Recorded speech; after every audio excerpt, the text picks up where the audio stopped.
Hey, we're doing a test of the A7 III and Mavic Air to see if this is going to be a good combo for vlogging. I think that it will be, especially with this Tamron 28-75, because although it lacks stabilization itself, it is really wide, and it is a good zoom range, and it is really bright, so it's going to be a great all-in-one option for you vloggers out there.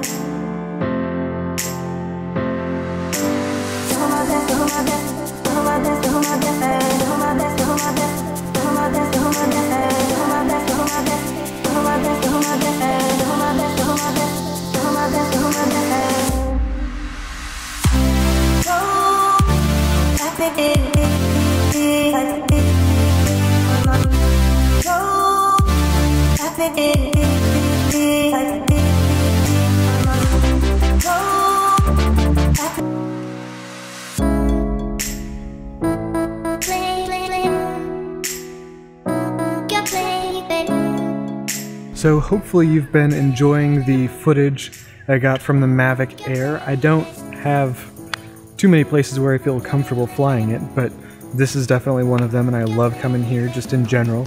But this is one of the better places to fly year-round because of how much open space there is. And then, you know, once everything is green like it is now, it's great to have the details, like the trees to fly over, and they're all filled out and it's really fun. So yeah, I will get into this more in the studio.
A lot of big name vloggers like Peter McKinnon or Casey Neistat have studio environments like this as well, and in an environment like this the A7 III will shine. You can use the HLG to control the highlights like from these two big strong lights, and to also keep your shadow detail good so that image quality is second to none. The great thing about both of these devices, the A7 III and the Mavic Air, is that they're both stabilized. Now the stabilizer in the A7 III isn't anywhere near as good as that on the Mavic Air. Now I'm hoping the Ronin S that I ordered will take care of that. That Ronin S was supposed to be shipped today, but DJI messed it up, and so B&H hasn't received their shipment of Ronin S's, which is irritating because I really want hands-on time and to make a review for that gimbal. I think it's going to be fantastic. But you know, having those stabilizers really takes your footage to the next level. Having cameras, tools that can make exactly the cinematic quality, very high-end quality footage that you want is so important. Now what you could do, of course, is go out and get yourself an RX100 series camera or a G7X from Canon, or really most anything. You could probably use your phone realistically to vlog, or a GoPro, but when it comes to being a successful vlogger, what a lot of those people have in common is that they're not just vlogging. Lost LeBlanc and Matty Hoopja, for example, both use vlogging as a platform to get other jobs. People like MKBHD and Austin Evans use their platforms to create ad content, marketing material for some of the companies that they talk about, separately from their YouTube channels. And they wouldn't be able to do that without a very high caliber, high quality level of gear. The A7 III is the perfect first step down that road, as is the Mavic Air for those of you who are more adventurous and travelers and who are willing to take that, albeit little risk, for the very big reward.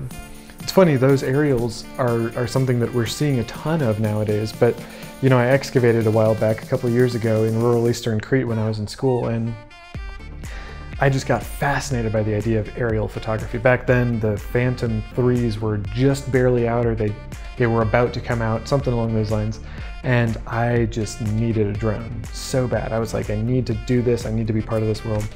Ended up not being able to, but you know, looking into it at the time, because I was so invested in it, I realized that people back in like the 1860s even were putting big old cameras with one exposure on them on big old balloons and letting them go and seeing what they got with timers on the shutter release. That's what it is, the shutter release. Wow. And so, you know, aerials have been happening for a really long time. The Mavic Air just does them among the best that we're seeing right now. So between these two fantastic tools, you can make fantastic quality vlogs. All you gotta add is your creativity and your fun and your energy, and you got a winning combination. Thank you very much for your time in this video. I really appreciate those of you that have commented below right underneath that notification bell, maybe even hit that subscribe button. You all mean the world to me. Thank you so much, and I'm looking forward to seeing you in the next one.